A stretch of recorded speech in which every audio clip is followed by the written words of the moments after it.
ನಮಸ್ಕಾರ ಸ್ನೇಹಿತರೆ. ಇನ್ನು 4 ದಿನದಲ್ಲಿ ಈ 5 ರಾಶಿಯವರ ಮೇಲೆ ದುಡ್ಡಿನ ಮಹಾಮಳೆಯನ್ನು ಸುರಿಸಲಿದ್ದಾನೆ ಬುಧ. ಹೌದು, 2025 ಡಿಸೆಂಬರ್ 20ರಂದು ಕೆಲವು ರಾಶಿಗೆ ಸೇರಿದ ಜನರ ಜೀವನವೇ ಬದಲಾಗಲಿದೆ. ಈ ದಿನ ಗ್ರಹಗಳ ರಾಜಕುಮಾರನಾದ ಬುಧನು ಜ್ಯೇಷ್ಠ ನಕ್ಷತ್ರವನ್ನು ಪ್ರವೇಶಿಸಲಿದ್ದು, ಇದರಿಂದಾಗಿ ಕೆಲವು ರಾಶಿಗಳ ಅದೃಷ್ಟವೇ ಬದಲಾಗುವ ಯೋಗ ದೊರಕುವುದು. ಆ ಲಕ್ಕಿ ರಾಶಿಗಳು ಯಾವುವೆಂದು ತಿಳಿಯೋಣ.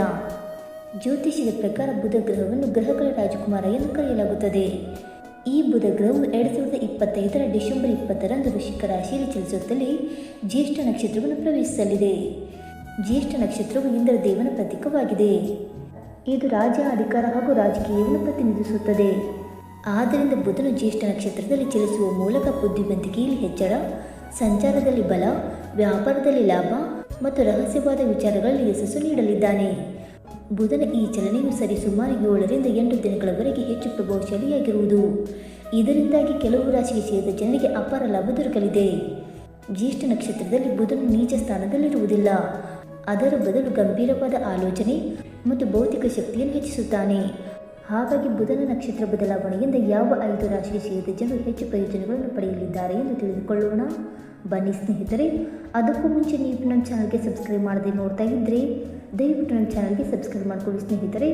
ಹಾಗೆ ವೈದಿಕ ಜ್ಯೋತಿಷ್ಯ ಮತ್ತು ಆಚಾರ ವಿಚಾರಗಳಲ್ಲಿ ನಂಬಿಕೆ ಇದ್ದರೆ ವಿಡಿಯೋಗೆ ತಪ್ಪದೆ ಲೈಕ್ ಕೊಟ್ಟು ನಿಮ್ಮ ಆತ್ಮರಿಗೆ ಶೇರ್ ಮಾಡಿ. ಮೊದಲನೆಯದಾಗಿ ಮಿಥುನ ರಾಶಿ. ಮಿಥುನ ರಾಶಿಗೆ ಸೇರಿದ ಜನರಿಗೆ ಗ್ರಹಗಳ ರಾಜಕುಮಾರನಾದ ಬುಧನು ಜ್ಯೇಷ್ಠ ನಕ್ಷತ್ರದಲ್ಲಿ ಚಲಿಸುವ ಮೂಲಕ ನಿಮ್ಮ ಜಾತಕದ 5ನೇ ಮನೆಯನ್ನು ಇನ್ನಷ್ಟು ಬಲಪಡಿಸುವನು. ಹಾಗಾಗಿ ಮಿಥುನ ರಾಶಿಗೆ ಸೇರಿದ ಜನರು ಈ ಸಂದರ್ಭದಲ್ಲಿ ಜಬರ್ದಸ್ತ್ ಯಶಸ್ಸನ್ನು ಪಡೆಯಲಿದ್ದಾರೆ. ಹಾಗೆ ಸ್ಪರ್ಧಾತ್ಮಕ ಪರೀಕ್ಷೆಯಲ್ಲಿ ನೀವು ಅತ್ಯುತ್ತಮವಾದ ಅಂಕಗಳೊಂದಿಗೆ ಯಶಸ್ಸನ್ನು ಗಳಿಸುವ ಯೋಗವು ಕೂಡ ಲಭಿಸಲಿದೆ.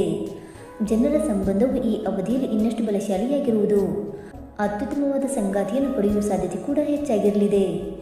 ಬುಧ ದೇವನ ಶುಭ ಪ್ರಭಾವದಿಂದಾಗಿ ಷೇರು ಮಾರುಕಟ್ಟೆ ಮತ್ತು ಕ್ರಿಯೇಟಿವ್ ಕೆಲಸಗಳಲ್ಲಿ ಮಿಥುನ ರಾಶಿಗೆ ಸೇರಿದ ಜನರಿಗೆ ಈ ಸಂದರ್ಭದಲ್ಲಿ ಹೆಚ್ಚಿನ ಲಾಭ ದೊರಕಲಿದೆ. ಮಕ್ಕಳು ಈ ಸಂದರ್ಭದಲ್ಲಿ ನಿಮಗೆ ಶುಭ ಸುದ್ದಿಯನ್ನು ನೀಡಲಿದ್ದಾರೆ. ಒಟ್ಟಾರೆಯಾಗಿ ಬುಧನ ನಕ್ಷತ್ರ ಬದಲಾವಣೆಯಿಂದಾಗಿ ಮಿಥುನ ರಾಶಿಗೆ ಸೇರಿದ ಜನರು ಬುದ್ಧಿ, ಪ್ರೀತಿ ಇತ್ಯಾದಿ ವಿಚಾರಗಳಲ್ಲಿ ಅಪಾರ ಯಶಸ್ಸನ್ನು ಈ ಸಂದರ್ಭದಲ್ಲಿ ಪಡೆಯುವರು. ಎರಡನೆಯದಾಗಿ ಕನ್ಯಾ ರಾಶಿ.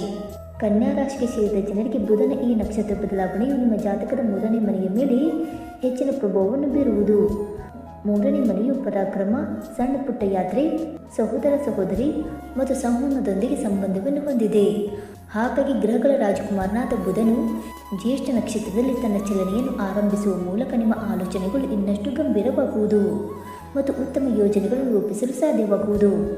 ಈ ಸಂದರ್ಭದಲ್ಲಿ ಕನ್ಯಾ ರಾಶಿಗೆ ಸೇರಿದ ಜನರು ಅಲ್ಪ ದೂರ ಪ್ರಯಾಣಿಸುವುದರಿಂದ ಸಾಕಷ್ಟು ಯಶಸ್ಸನ್ನು ಗಳಿಸುವ ಯೋಗವಿದೆ. ಹಾಗೆ ಸಹೋದರ ಸಹೋದರಿಯರ ಸಂಪೂರ್ಣ ಬೆಂಬಲವನ್ನು ಈ ಸಂದರ್ಭದಲ್ಲಿ ನೀವು ಪಡೆಯುವಿರಿ. ಲೇಖನ, ಮಾಧ್ಯಮ, ಮಾರ್ಕೆಟಿಂಗ್ ಸಂಬಂಧಿಸಿದ ಕೆಲಸವನ್ನು ಮಾಡುವ ಕನ್ಯಾ ರಾಶಿಗೆ ಸೇರಿದ ಜನರಿಗೆ ಬುಧ ದೇವನ ಶುಭ ಪ್ರಭಾವದಿಂದಾಗಿ ನಿಮ್ಮ ಕೆಲಸಗಳಿಗೆ ಸಂಬಂಧಿಸಿದಂತೆ ದೊಡ್ಡ ಯಶಸ್ಸು ಈ ಸಂದರ್ಭದಲ್ಲಿ ಸಿಗಲಿದೆ. ಉತ್ತಮ ಆಲೋಚನೆಗಳು ದೊರಕುವುದರೊಂದಿಗೆ ಹೆಚ್ಚಿನ ಶುಭ ಫಲಗಳ ಪ್ರಾಪ್ತಿಯಾಗುವ ಯೋಗವು ಕೂಡ ಲಭಿಸುವುದು.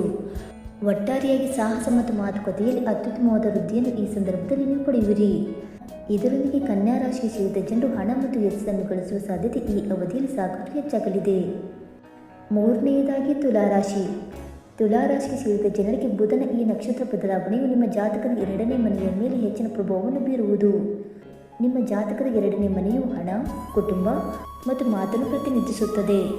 ಹಾಗಾಗಿ ಬುಧನು ತನ್ನ ನಕ್ಷತ್ರವನ್ನು ಬದಲಾವಣೆ ಮಾಡುವ ಮೂಲಕ ನಿಮ್ಮ ಮಾತನ್ನು ಇನ್ನಷ್ಟು ಪ್ರಭಾವಶಾಲಿಯಾಗಿ ಮಾಡಬಹುದಾಗಿದೆ ಮತ್ತು ನಿಮ್ಮ ಮಾತನ್ನು ತಮ್ಮ ಜೀವನದಲ್ಲಿ ಅಳವಡಿಸಿಕೊಳ್ಳಲು ಹೆಚ್ಚಿನವರು ಪ್ರಯತ್ನಿಸುವರು. ಈ ಸಂದರ್ಭದಲ್ಲಿ ತುಲಾರಾಶಿಗೆ ಸೇರಿದ ಜನರ ಬ್ಯಾಂಕ್ ಬ್ಯಾಲೆನ್ಸ್ ಹೆಚ್ಚಾಗುವುದು. ಹಾಗೆ ಕಳೆದು ಹೋದ ಹಣವನ್ನು ಈ ಸಂದರ್ಭದಲ್ಲಿ ನೀವು ವಾಪಸ್ಸು ಪಡೆಯುವಿರಿ. ಜ್ಯೇಷ್ಠ ನಕ್ಷತ್ರವನ್ನು ಪ್ರವೇಶಿಸಲಿರುವ ಬುಧನಿಂದ ಯಾವುದಾದರೂ ಅಮೂಲ್ಯವಾದ ವಸ್ತುವನ್ನು ಖರೀದಿಸುವ ಯೋಗವು ಕೂಡ ಲಭಿಸಲಿದೆ. ಹಣವನ್ನು ಉಳಿತಾಯ ಮಾಡುವಲ್ಲಿ ಮತ್ತು ಕುಟುಂಬದ ಸಂತೋಷಕ್ಕಾಗಿ ಈ ಅವಧಿಯು ಸಾಕಷ್ಟು ಶುಭವಾಗಿರಲಿದೆ. 4ನೇದಾಗಿ ಧನುರಾಶಿ. ಧನುರಾಶಿಗೆ ಸೇರಿದ ಜನರಿಗೆ ಬುಧನ ಈ ನಕ್ಷತ್ರ ಬದಲಾವಣೆಯು ನಿಮ್ಮ 12ನೇ ಮನೆಯ ಮೇಲೆ ಹೆಚ್ಚಿನ ಪ್ರಭಾವವನ್ನು ಬೀರುವುದು. ಜಾತಕದ 12ನೇ ಮನೆಯು ಖರ್ಚು, ವಿದೇಶ, ಆಧ್ಯಾತ್ಮಿಕತೆ ಮತ್ತು ಮೋಕ್ಷದೊಂದಿಗೆ ಸಂಬಂಧವನ್ನು ಹೊಂದಿದೆ. ಹಾಗಾಗಿ ಬುಧ ಗ್ರಹವು ಜ್ಯೇಷ್ಠ ನಕ್ಷತ್ರದಲ್ಲಿ ತನ್ನ ಚಲನೆಯನ್ನು ಆರಂಭಿಸುವ ಮೂಲಕ ಈ ಅವಧಿಯಲ್ಲಿ ನೀವು ವಿದೇಶಿ ಪ್ರಯಾಣ ಅಥವಾ ದೂರ ಪ್ರಯಾಣಿಸುವುದರಿಂದ ಹೆಚ್ಚಿನ ಲಾಭ ದೊರಕುವುದು. ಹಾಗೆ ಆಧ್ಯಾತ್ಮಿಕ ವಿಚಾರಗಳಲ್ಲಿ ಧನುರಾಶಿಗೆ ಸೇರಿದ ಜನರು ಸಾಕಷ್ಟು ಪ್ರಗತಿಯನ್ನು ಈ ಸಂದರ್ಭದಲ್ಲಿ ಪಡೆಯಲಿದ್ದಾರೆ. ಜೊತೆಗೆ ಈ ಅವಧಿಯಲ್ಲಿ ನಿಮ್ಮ ಜ್ಞಾನದ ಬಗ್ಗೆ ಹೆಚ್ಚಿನ ಆಸಕ್ತಿ ಮೂಡಲಿದೆ. ಇದರೊಂದಿಗೆ ನಿಮ್ಮ ಖರ್ಚುಗಳನ್ನು ನಿಯಂತ್ರಿಸುವುದು ಉತ್ತಮ ಮತ್ತು ಅತ್ಯಂತ ಹೆಚ್ಚಿನ ಲಾಭವನ್ನು ನೀವು ಪಡೆಯುವ ಯೋಗವಿದೆ. ಒಟ್ಟಾರೆಯಾಗಿ ಬುಧನ ವಿಶೇಷ ಅನುಗ್ರಹದಿಂದಾಗಿ ಧನುರಾಶಿಗೆ ಸೇರಿದ ಜನರು ವಿದೇಶಿ ಸುಖ, ಆಧ್ಯಾತ್ಮಿಕ ಶಾಂತಿ ಮತ್ತು ಹೆಚ್ಚಿನ ಲಾಭವನ್ನು ಪಡೆಯಲಿದ್ದೀರಿ. ಇನ್ನು 5ನೇದಾಗಿ ಕುಂಭರಾಶಿ. ಕುಂಭರಾಶಿಗೆ ಸೇರಿದ ಜನರ ಜಾತಕದ 10ನೇ ಮನೆಯ ಮೇಲೆ ಬುಧನ ಈ ಸಂಚಾರವೂ ಆಗಲಿದೆ. ಹಾಗಾಗಿ ಬುಧನ ಈ ನಕ್ಷತ್ರ ಬದಲಾವಣೆಯಿಂದಾಗಿ ಕುಂಭರಾಶಿಗೆ ಸೇರಿದ ಜನರು ತಮ್ಮ ಹಿರಿಯ ಅಧಿಕಾರಿಗಳ ಹೊಗಳಿಕೆಗೆ ಪಾತ್ರರಾಗುವರು. ಹಾಗೆ ಈ ಸಂದರ್ಭದಲ್ಲಿ ನಿಮಗೆ ಹೊಸ ಉದ್ಯೋಗಕ್ಕಾಗಿ ಉತ್ತಮ ಅವಕಾಶಗಳು ಪ್ರಾಪ್ತಿಯಾಗಲಿದೆ. ವ್ಯಾಪಾರ ವ್ಯವಹಾರವನ್ನು ಮಾಡುವ ಕುಂಭರಾಶಿಗೆ ಸೇರಿದ ಜನರಿಗೆ ಈ ಅವಧಿಯಲ್ಲಿ ದೊಡ್ಡ ಅವಕಾಶ ದೊರಕುವ ಸಂಭವ ಕೂಡ ಹೆಚ್ಚಾಗಿರುವುದು. ಇದರೊಂದಿಗೆ ಒಟ್ಟಾರೆಯಾಗಿ ವೃತ್ತಿ ಜೀವನಕ್ಕೆ ಸಂಬಂಧಿಸಿದಂತೆ ಕುಂಭರಾಶಿಗೆ ಸೇರಿದ ಜನರು ಬುಧನ ಅನುಗ್ರಹದಿಂದಾಗಿ ಹೊಸ ಎತ್ತರವನ್ನು ತಲುಪಲು ಸಾಧ್ಯವಾಗಲಿದೆ. ಸ್ನೇಹಿತರೆ, ಈ ಮಾಹಿತಿ ನಿಮಗೆ ಇಷ್ಟವಾಯಿತಾ? ಇಷ್ಟವಾಗಿದ್ದರೆ ವಿಡಿಯೋಗೊಂದು ಲೈಕ್ ಮಾಡಿ, ಶೇರ್ ಮಾಡಿ. ಹಾಗೆ ನಿಮ್ಮ ಅನಿಸಿಕೆ ಮತ್ತು ಅಭಿಪ್ರಾಯವನ್ನು ತಪ್ಪದೆ ಕಮೆಂಟ್ ಮೂಲಕ ತಿಳಿಸಿ. ಸ್ನೇಹಿತರೆ, ವಿಡಿಯೋ ನೋಡಿದ್ದಕ್ಕಾಗಿ ಧನ್ಯವಾದಗಳು. Thank you so much.